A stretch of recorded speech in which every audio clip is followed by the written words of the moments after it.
The voice of doubt is paralyzing your faith. Today we'll learn to silence it. And not just silence it, but replace it with a roar of purpose, enabling you to build the life God intends for you, brick by deliberate brick. Have you ever felt adrift, like your life is happening to you rather than through you? Perhaps you've prayed for change, for a breakthrough, yet find yourself stuck in the same cycles of frustration, procrastination, and quiet despair. It's a common human experience, this feeling of waiting for external circumstances to align, for someone or something to swoop in and rescue us from our own inertia. We tell ourselves, if only I had more time, or if only I wasn't so tired, or if only my situation were different. But what if the profound transformation you seek isn't waiting for a grand external event, but rather for a radical internal shift? What if the key to unlocking your divine potential lies not in what the world gives you, but in what you choose to give the world and yourself every single day? This isn't about mere self-help. It's about spiritual stewardship, recognizing that the life you've been given is a sacred trust, and every choice you make is an act of worship or neglect. Consider David, a man who, despite his fervent faith, found himself trapped in a cycle of unfulfilled promises and deferred dreams. He was a good man. He loved God. But his days felt like a ship without a rudder, tossed by every passing wave of circumstance. He believed in God's plan for him, but couldn't seem to step into it. His life was a series of reactions, not intentions. The truth is, many of us live on autopilot, letting fear, comfort, or the demands of others dictate our course. We drift through our days, making unconscious choices that slowly, imperceptibly, sculpt our habits, our character, and ultimately, our destiny. This isn't God's design for us.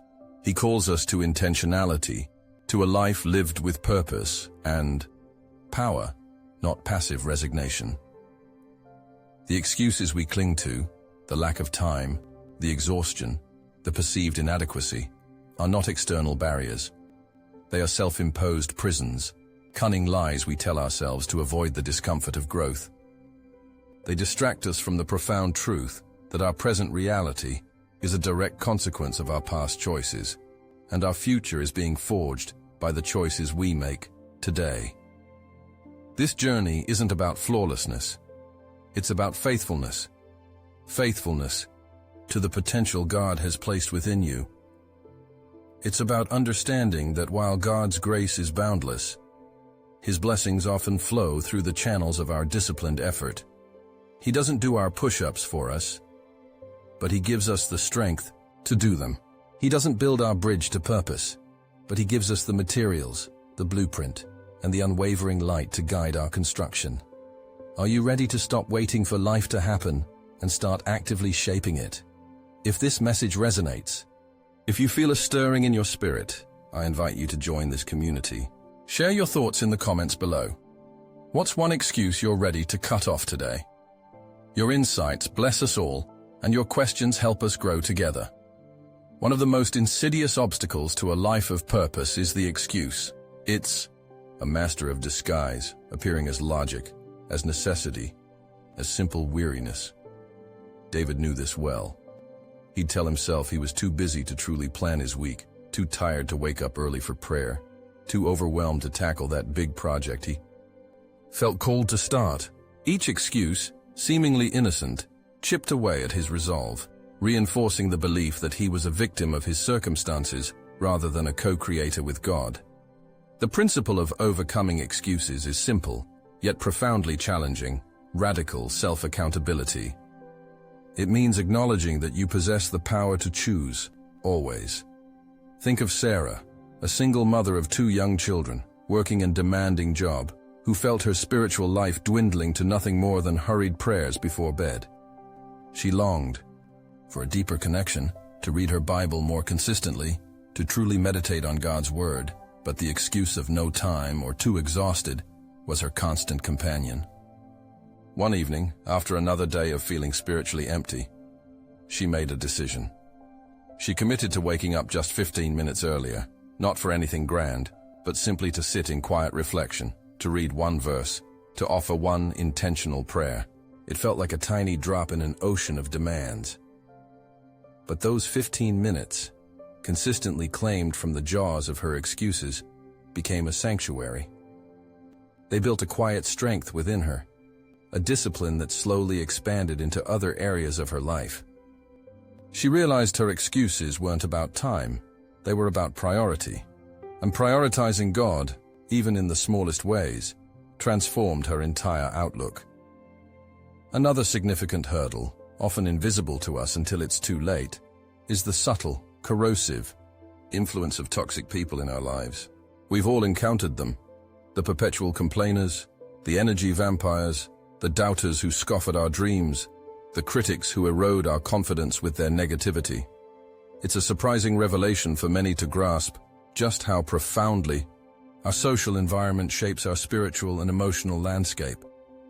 Imagine trying to grow a vibrant, flourishing garden in soil constantly choked by weeds and overshadowed by sickly, parasitic plants. No matter how much water and sunlight you provide, the garden will struggle, its growth stunted, its beauty diminished. Our lives are much the same. God calls us to guard our hearts, for from it flow the springs of life, as Proverbs 4:23 beautifully teaches. This isn't just about protecting ourselves from obvious harm. It's about safeguarding our peace, our focus, and our spiritual energy from the insidious drain of negativity. It means making the courageous, often painful decision to create distance from individuals who consistently pull you down, foster doubt, or celebrate your failures. It doesn't mean you stop loving them or praying for them, but it does mean setting boundaries that protect your inner sanctuary. This isn't selfish. It's an act of self-preservation, a spiritual necessity. It's an application of wisdom, understanding that your journey requires a clear path, free from unnecessary entanglement. How much clearer would your vision become if the constant chatter of doubt and negativity were silenced, replaced by the quiet hum of purpose and the gentle whispers of encouragement? This brings us to a profound spiritual turning point, the realization that self-discipline is not simply a human endeavor, but a divine gift and a spiritual act. It's not about white-knuckling your way through life. It's about aligning your will with God's, recognizing that the Spirit of God within you is a spirit of power, of love, and of sound mind. Or as some translations put it, a spirit of self-discipline, 2 Timothy 1:7. This truth transformed David's approach. He stopped viewing his morning routine as a chore and started seeing it as an act of worship, a deliberate choice to honor the gift of a new day. He understood that every decision to wake early, to plan his day with intention, to remove distractions, was a brick laid in the foundation of his character, a testament to his faith. The central biblical truth here is that God empowers us for self-control, not just for resisting temptation, but for actively pursuing what is good and true. It's an inner transformation that shifts us from being victims of circumstance to masters of our own choices, guided by divine wisdom. When we embrace this, we step into a deeper partnership with God, allowing His strength to perfect our weaknesses, His clarity to illuminate our path. This isn't about being perfect. It's about being pliable in His hands, allowing His Spirit to cultivate the fruit of self-control within us. This inner transformation yields a new perspective, the quiet power of consistent, unannounced effort. In a world clamoring for attention, where every small victory is broadcast and every step announced, there is profound strength in working in silence and letting results speak loudly. This was a revelation for David. He had previously felt the need to share every new idea, every small step, seeking external validation. But he learned that true power and lasting success are built through private dedication and relentless execution. Think of Mark, a gifted artisan who felt a strong calling to create intricate wooden sculptures, each piece a prayer, a testament to his faith. For years, he toiled in his small workshop, often late into the night, pouring his heart and soul into each detail. He didn't post every chisel stroke on social media or announce his intentions to the world. He simply worked, driven by an inner compulsion and a quiet devotion. There were days of doubt, of fatigue, of seemingly insurmountable challenges. But he kept going, trusting in the process, trusting that his quiet dedication would bear fruit. And indeed, it did. His work eventually gained recognition, not because he sought it, but because its quality and spirit were undeniable. This principle applies to every area of our lives, as Colossians 3:23 reminds us. Whatever you do, work at it with all your heart, as working for the Lord, not for human masters. Our devotion isn't for applause, it's for the glory of God, and the results, when they come, speak for themselves. Now, let's translate these principles into tangible, daily actions. This isn't about overwhelming yourself with a sudden overhaul, but about cultivating a disciplined life, one intentional choice at a time. Start by owning your mornings. Wake up early before the world demands your attention and plan your entire day. This simple act establishes control, clarity, and sets a proactive tone. Second, relentlessly cut off every excuse.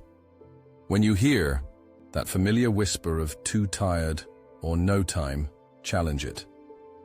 Remember Sarah's 15 minutes. Third, ruthlessly remove toxic influences from your daily life. This might mean muting notifications, limiting time with certain people, or even stepping away from relationships that consistently drain your spirit. Fourth, do one hard thing that scares you daily.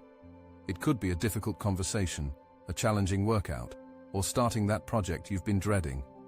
Courage is built through action, not waiting for fear to subside. Fifth, speak truthfully, even when it feels uncomfortable. Integrity builds inner strength and clarity. Sixth, track your goals and review your actions nightly. This simple self-assessment brings clarity, reveals patterns, and builds self-discipline. Seventh, practice deep focus and ignore all distractions. Your attention is a sacred resource. Protect it. And finally, work in silence, letting your results speak loudly. These aren't just rules, they are pathways to freedom, tools given by God to help us become the people He designed us to be. Imagine a life where you are no longer tossed by the winds of circumstance, but firmly anchored in purpose. Every day, a deliberate step towards your divine calling. The journey we've described, this path of radical responsibility and spiritual discipline, is not linear, and it will be marked by stumbles. This is where the 10th and perhaps most liberating principle comes into play. Forgive yourself fast and move forward stronger.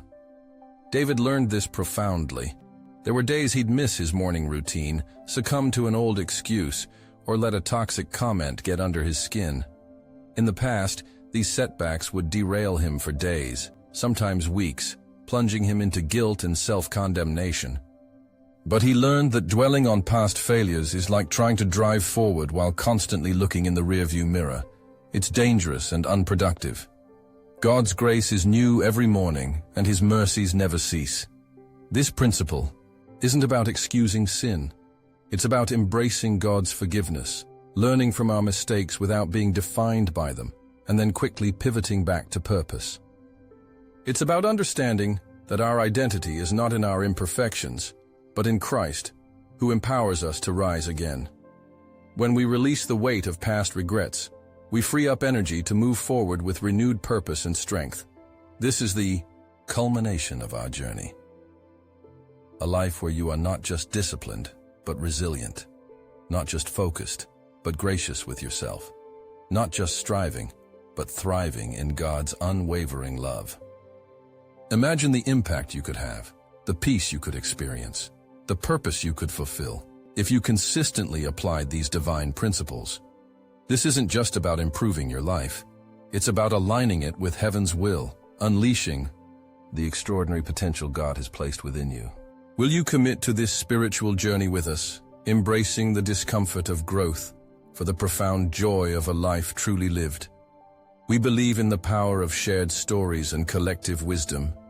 If this message has stirred your spirit, Consider joining our online community, where we continue these conversations and support one another in faith.